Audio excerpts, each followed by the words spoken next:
Here's a 800-word story for Part 1.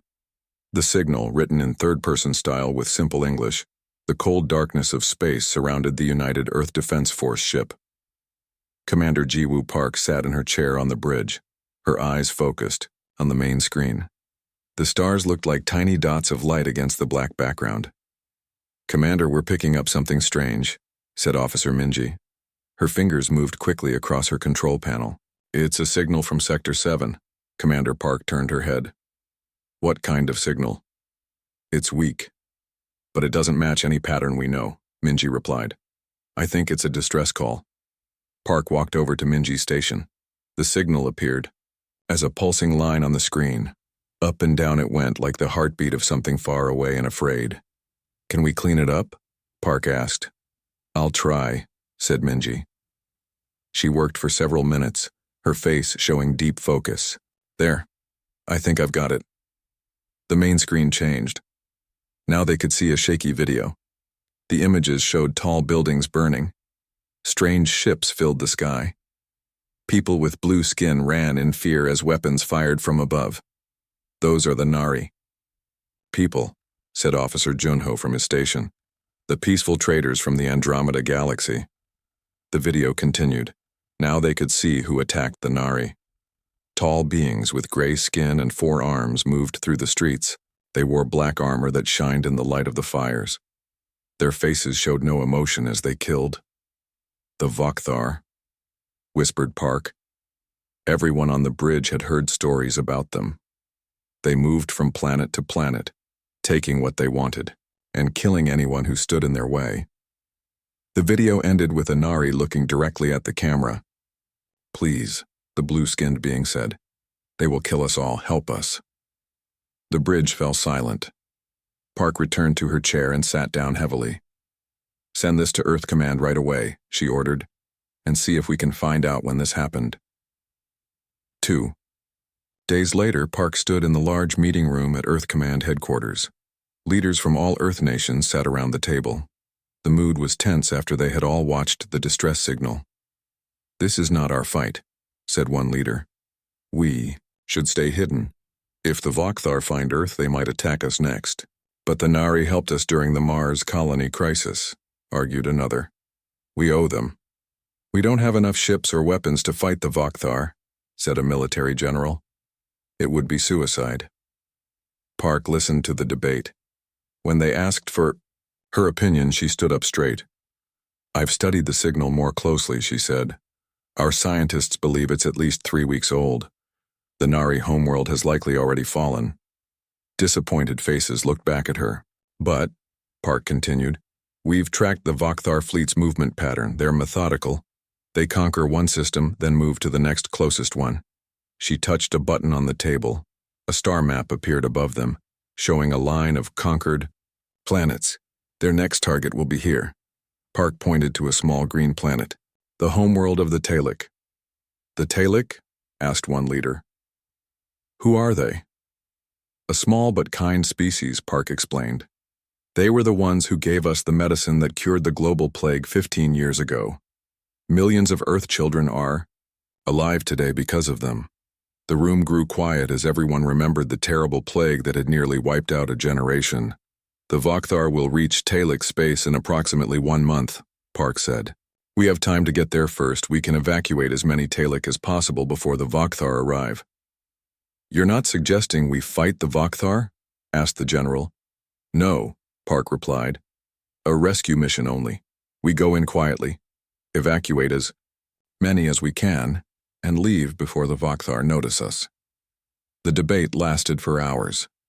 Finally, Earth's leaders voted. By a narrow margin, they approved Park's rescue mission. 1 week later, Commander Park stood on her ship's bridge again. Around her 5 other Earth vessels prepared to jump to light speed. They carried Earth's best soldiers and rescue teams. "All ships report ready, Commander," said Officer Junho. Park nodded. She felt the weight of responsibility on her shoulders. She also felt something else, a determination she had never known before. "Send one last message to Earth Command," she ordered. "Tell them we're moving out." The stars stretched into lines of light as the small human fleet jumped to light speed, heading toward a destiny none of them could have imagined.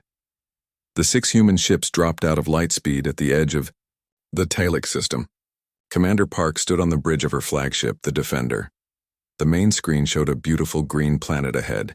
This was the Talic homeworld. "Scan for Vokthar ships," Park ordered. Officer Minji worked at her station. Her face suddenly went pale. "Commander, I'm detecting multiple large vessels in orbit around the planet. The Vokthar are already here." Park's heart sank. "How many?" 23 warships. They've started landing troops on the surface." Park had expected to arrive before the Vokthar. Her rescue plan now needed to change quickly. She called an emergency meeting with the captains of the other 5 ships. "We're too late," said Captain Sunwoo, his face grim on the screen. "The Vokthar outnumber us 4-1. "We should turn back," suggested Captain Hana. "We can't fight them."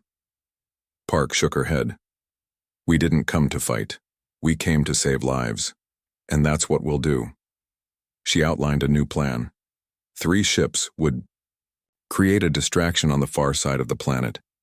Meanwhile, Park's Defender and the other 2 ships would slip into the atmosphere and land near the largest Talic city.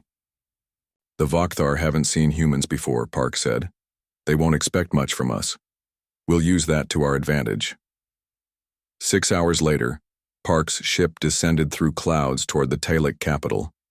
Smoke rose from many buildings. In the distance, they could see the huge black Vokthar ships landing more troops. The Talic were small beings with light green skin and large eyes. When the human ships landed in the city center, thousands of frightened Talic surrounded them. Lieutenant Do-hyun, Kim, Park's second-in-command and closest friend since their academy days, led the first team outside. He approached the Talic gently.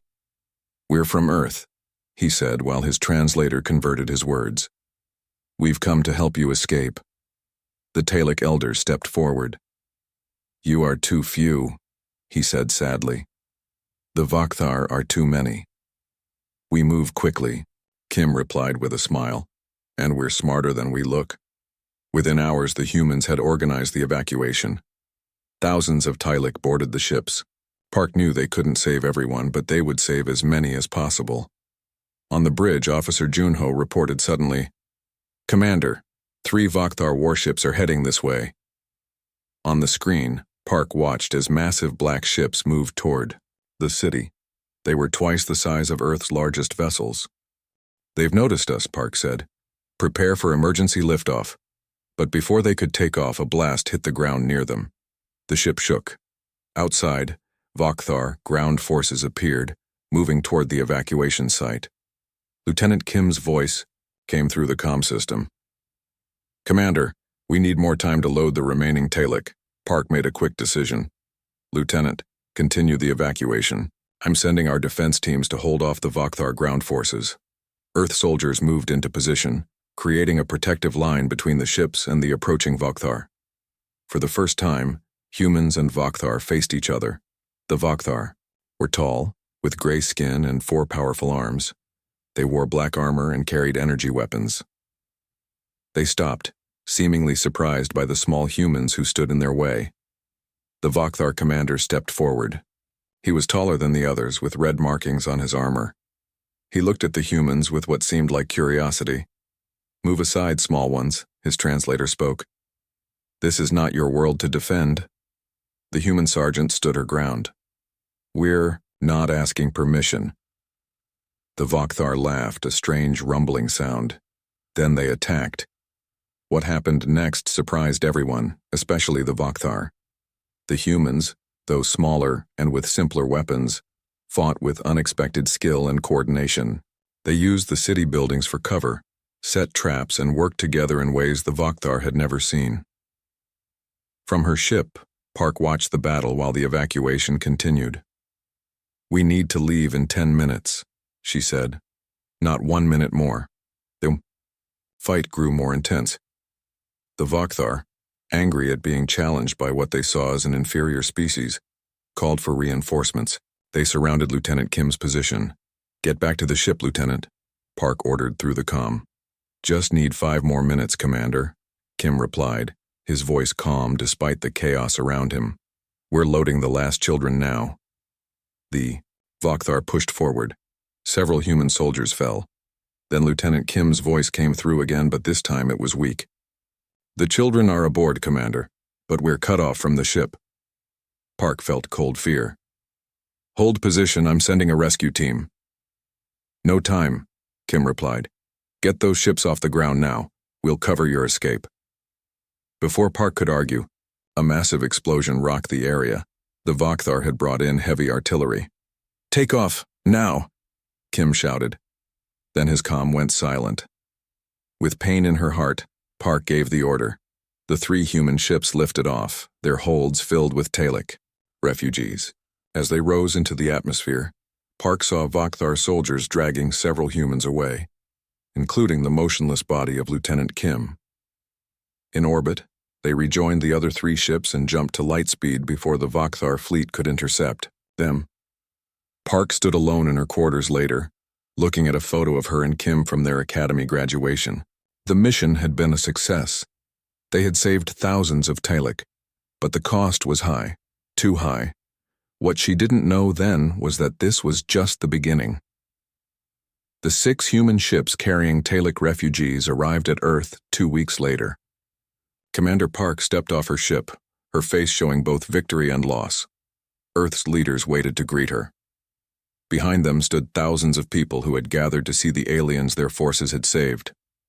Commander, your mission was a success, said the United Earth President. You've saved over 12,000 Talic lives. Park nodded. But we lost 37 soldiers, and 17 were captured, including Lieutenant Kim. The President's face grew serious. We understand. For now, let's welcome the refugees. The Talic elder stepped forward.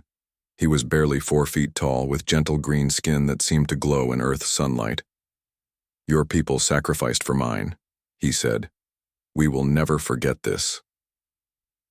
That night, Earth's news channels showed videos from the rescue mission. People across the planet watched as human soldiers fought against the towering 4-armed Vakthar. They saw Lieutenant Kim directing the evacuation of Talic children, then staying behind to cover their escape. Something changed in the hearts of humans everywhere that night. In her apartment, Park couldn't sleep. Her communication device beeped. It was Admiral Lee, the head of Earth Defense. Commander, I need you at headquarters immediately. When Park arrived, she found the command center buzzing with activity. Admiral Lee looked grim. We intercepted a Vakthar transmission, he said. They're studying our captured soldiers. He played the video. Park's hands tightened into fists as she watched. The Vakthar had the humans in laboratories. They were conducting tests, cutting into them, trying to understand how such small beings had dared to challenge them. The camera zoomed in on one face, Lieutenant Kim.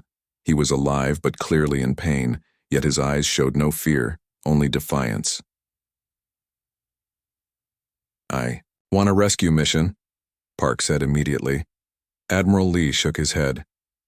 The prisoners are being held on the main Vakthar warship. It would be impossible to reach them. Then what do we do? Nothing? No, said a voice from behind them. The Earth President had entered the room. We do everything. Within days, Earth changed.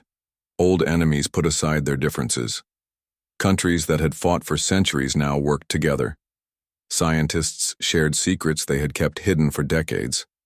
Factories that made cars now made spacecraft parts. Military training centers filled with volunteers. The Vakthar had seen humans as weak. They thought capturing human soldiers would frighten Earth into hiding. They were wrong. In their laboratories, Vakthar scientists were confused. They cut open the human prisoners, studied their organs, their DNA. Humans were physically unremarkable. They had no special abilities, no natural weapons, no extraordinary strength. How did they resist us? Asked the lead scientist to his assistants. What makes them different? Lieutenant Kim lay strapped to a table. Despite his wounds, he smiled at them. You'll find out soon enough. The lead scientist leaned closer. Your species will not attempt to rescue you. It would be suicide. We're not coming for me, Kim replied. We're coming for you. The scientist laughed. Then a junior Vakthar rushed into the laboratory. Sir, we've intercepted human communications. They're planning to attack our homeworld. The lead scientist stared in disbelief. Impossible. Their technology is primitive. They have only a handful of ships capable of deep space travel. The transmissions show they are building more. Many more. The lead scientist turned to Lieutenant Kim, who still smiled despite his pain. Your species is irrational, the scientist said. This must be psychological warfare. You cannot possibly believe you can defeat us.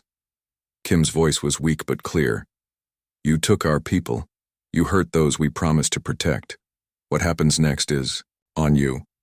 Back on Earth, Commander Park stood before a massive new fleet. 20 ships had become 200 in just 3 months. Weapons technology had advanced years and weeks. The Twi'lek had shared their knowledge. Other alien species who feared the United Vakthar had sent help secretly. Admiral Lee stood beside Park on the command deck of the new flagship, Fury. The Vakthar are continuing their conquest in Sector 9, he said. They think we're no threat. Park nodded. Good. Let them think that, until it's too late. The Admiral looked at her closely. This isn't just a rescue mission anymore, is it? No, Park replied, watching as thousands of crew members boarded the ships. Now it's a reckoning. Earth's great fleet prepared to launch. Humanity had awakened to a simple truth. In a vast and dangerous universe, sometimes kindness wasn't enough. Sometimes you needed fury. The Vakthar fleet moved through space, conquering one system after another. On their massive command ship, the Supreme Commander stood before a star map. Red dots showed conquered worlds. Green dots showed worlds still to take. Status report on Sector 12, he ordered. Complete domination, Supreme Commander, replied an officer. The natives surrendered after 2 days. The Supreme Commander nodded. The Vakthar had conquered half the known galaxy. No species had ever truly challenged them. Their forearms, advanced technology, and ruthless efficiency made them unstoppable. And what of these humans? He asked. Have they hidden themselves away as expected? We've detected no movement from their home system, the officer answered. It seems they learned their lesson at Twi'lek. The Supreme Commander turned back to the map. Good. Weak species always. Alarms suddenly blared throughout the ship. Red lights flashed. What's happening? Demanded the Supreme Commander. The officer checked his screens, his 4 hands moving rapidly. Multiple unknown ships have appeared in Sector 7. Show me.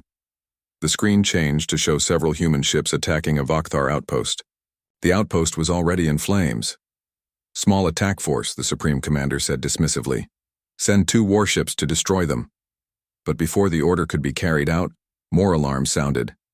Supreme Commander, we have reports of human ships in Sector 3 and Sector 9. More screens lit up. Human ships were attacking Vakthar positions in multiple locations across the galaxy. Their tactics were unlike anything the Vakthar had seen before. The humans used smaller, faster ships that the Vakthar's weapons couldn't easily track. They attacked, then disappeared before the larger Vakthar ships could respond. Impossible, whispered the Supreme Commander. How could they coordinate attacks across such distances? In Sector 9, Commander Park stood on the bridge of her ship. Around her, Earth's new fleet engaged the Vakthar forces protecting a fuel depot. Status report, she ordered. Their defenses are falling, replied Officer Minji. Our new shields are holding against their weapons. Park nodded. Begin the next phase. Earth scientists had studied the videos from the Twi'lek rescue mission. They found weaknesses in Vakthar ship design that the Vakthar never expected anyone to exploit. Human engineers then created weapons specifically designed to target those weaknesses. As Park watched, those weapons now tore through the Vakthar fleet.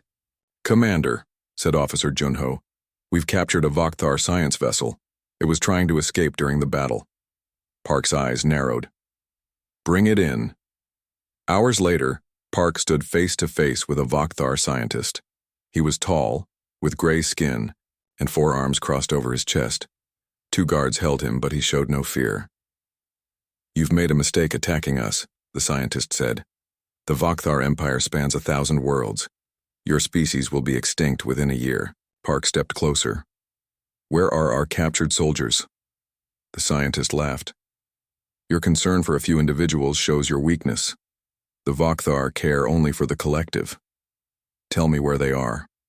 Park repeated. "Your Lieutenant Kim died 3 days ago," the scientist said coldly. "He refused to tell us about Earth's defenses. His stubbornness was impressive for such a small being."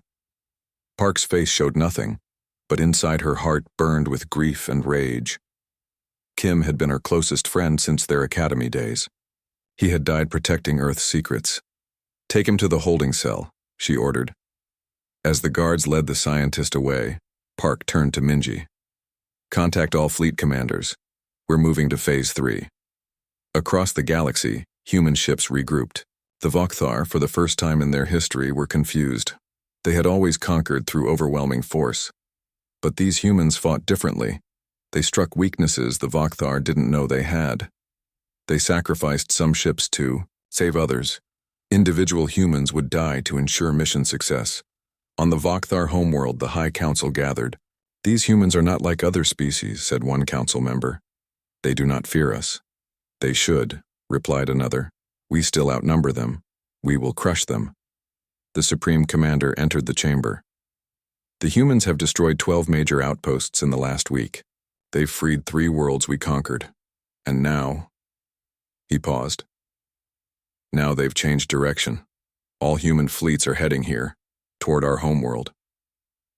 Silence fell over the council. "That's suicide," said a council member finally.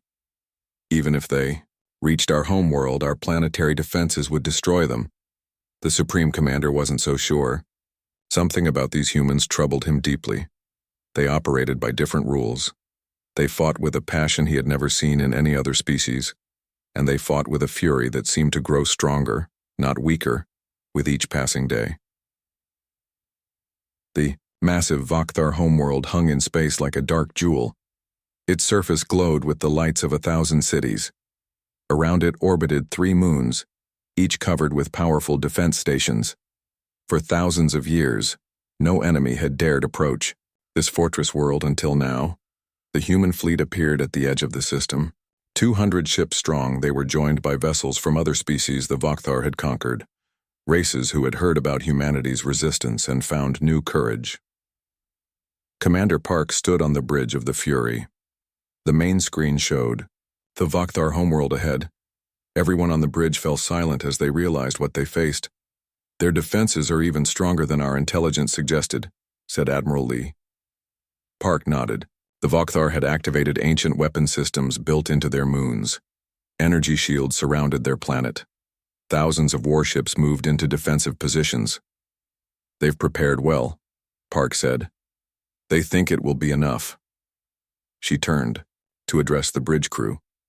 "Today we fight not just for our captured comrades, not just for Earth, but for every species that has suffered under Vakthar rule." Throughout the fleet, commanders shared her message. Humans prepared for battle alongside their alien allies. The Tyalik operated medical stations. Other species manned weapon systems they had designed specifically to fight the Vakthar. The Vakthar Supreme Commander watched the approaching fleet with disbelief. "They really came," he said to his officers, "just as they promised." "They will be destroyed," replied his second-in-command. "Our defenses are unbeatable." The Supreme Commander wasn't so sure. "Signal all ships. Focus fire on their flagship first." The battle began with an explosion of light as thousands of energy weapons fired at once. The human fleet split into smaller groups, attacking from multiple angles. They had studied Vakthar tactics for months and knew exactly where to strike. Yet the Vakthar defenses were strong. Human ships exploded one after another. Park's bridge shook as the Fury took heavy damage. "Shields down to 40%, shouted Officer Junho. "Keep pressing forward," Park ordered. Hour after hour the battle raged. Both sides took heavy losses. The space around the Vakthar homeworld filled with the burning wreckage of ships from both fleets. Park received reports from across the battlefield. Despite their careful planning, the humans were losing too many ships. The Vakthar defenses were simply too strong. "Commander," said Officer Minji, her voice tight with emotion, "at this rate, we won't break through." Park looked at the tactical display. She had one option left, the one she had hoped to avoid. "Signal the Phoenix Squadron," she said quietly. Admiral Lee looked at her with understanding in his eyes. "Are you sure?" Park nodded. "It's the only way." Phoenix Squadron was made up of volunteers, brave men and women who had agreed to fly one way, missions if necessary. Their ships carried powerful experimental bombs designed to disrupt the Vakthar energy shields. For those bombs to work, the ships would need to fly directly into the shield generators. None of the pilots would survive. Park opened a channel to Phoenix Squadron. "This is Commander Park. You know what needs to be done." "We're ready, Commander," came the reply from the squadron leader. "For Earth and for all free peoples." Park watched as 30 small ships broke from the main fleet and accelerated toward the nearest moon. Vakthar defenses concentrated fire on them, but the small ships were fast. Most made it through. The explosions were blinding. When the light faded, a large section of the Vakthar defensive shield was down. "All ships, move through the gap," Park ordered. The human fleet surged forward. For the first time in their history, enemy ships reached the atmosphere of the Vakthar homeworld. In his command center, the Supreme Commander watched in horror as human ships landed on his planet. Reports came in of fighting in the streets of the capital city. "How?" he asked no one in particular.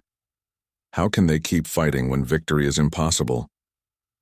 3 days later, Park stood in what had been the Vakthar High Council chamber. The room showed signs of heavy fighting. The Supreme Commander knelt before her, his once proud posture now broken. "You've won," he said simply. "The Vakthar Empire surrenders unconditionally." Park looked down at him. "We want the release of all prisoners and all conquered worlds." "It will be done," he agreed. Then he asked, "What drives your kind to such extremes?" "We studied your biology. You are not stronger or faster than other species. You have no natural advantages. Yet you fought like no species we have ever encountered." Park thought of Lieutenant Kim and all those who had died. She thought of the Talic children they had saved and the other species now free from Vakthar rule. "You mistook our kindness for weakness," she said. "You never understood that nothing in this universe is more dangerous than humans fighting for those who cannot fight for themselves." As the human fleet returned to Earth, stories of their victory spread across the galaxy. Other species looked at humans with new understanding and respect. This young, seemingly unremarkable species had done what none thought possible. They had awakened a sleeping giant. They had unleashed humanity's fury, and in doing so, they had brought a new hope to the stars.